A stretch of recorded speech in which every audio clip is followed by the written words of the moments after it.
Go find your learning space you want to work in and go to our first learning task. We looked at how we could improve Māori achievement here at William Colenso College.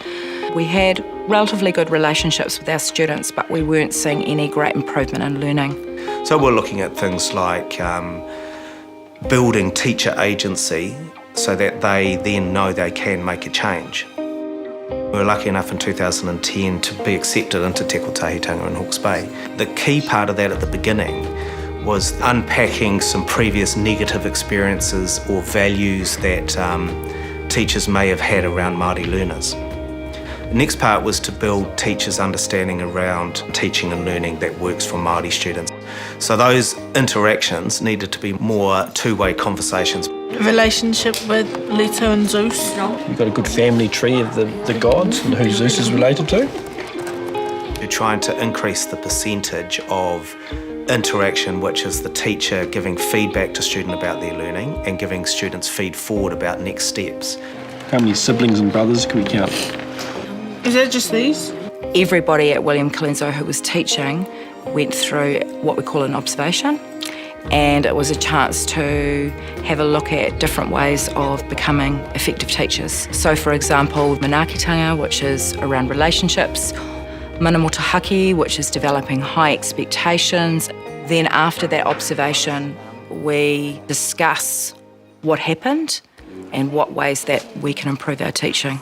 I think high expectations is part of it as well, that I don't want to just leave them with this kind of patchy understanding of how an experiment works and the process. Over time, that became embedded into our school, which also started that focus on student-centred change. And so we would start looking at all of our systems in relation to the needs of the student and the needs of the teacher to support the student. Rather than top-down, it became bottom-up change. We are responsive to them as students, but also responsive to them as people and also responsive to them culturally as well.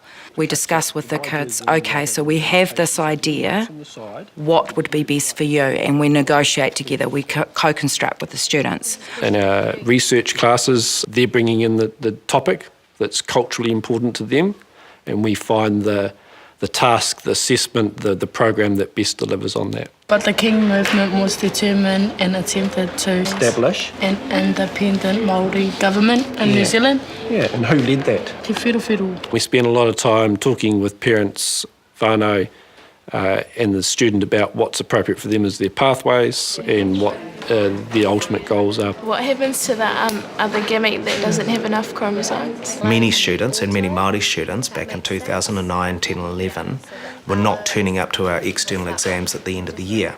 And often it was around fear of failure. And so we started practice exams at year 10. So we give feed forward and feedback. A lot more students actually now engaged in the exam process. And if you get stuck on something, always use your hints and your learning progress from there. And then after that, we'll go into a learning conversation. Cool. So it's all well and good to have a fantastic curriculum and really good teaching strategies. If they're not in class, they're not going to achieve.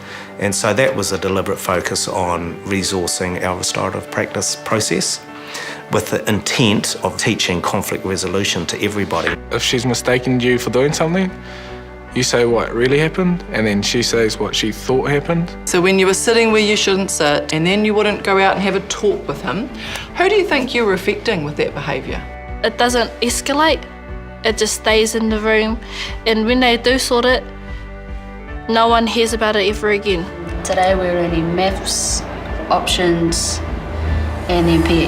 We have a curriculum review committee to deliver on curriculum opportunities that the students were telling us they would like. So our Friday runs for 4 hours. On a Friday I do maurākau, and afterwards I do engineering. Whakapaina I nei kai hei orana mō mātou tinana. So yeah, that's why I like taking catering and dance, because I like to eat and I like to dance. There was no drop-off in attendance. In fact, in some levels there was increased attendance. The teachers gave us the opportunity to get our licences. That's all been paid for. We just had to turn up to our lessons and stuff. We only had 1 out of 100 of our Year 13s that had a licence. One of the big barriers when we spoke to the students were that fear of failure. Also the enormous amount of content that you have to learn. Breathe, breathe, breathe. Come on, keep those feet off the ground. Legs down, everyone up. Our cactus program, is probably one of the toughest programs in Hawke's Bay for youth. It teaches kids, young people, perseverance, resilience. When things get tough, it's quite easy for people just to stop and quit. We set a really tough program so that kids, once they've, completed it, they know that they've completed something really prestigious.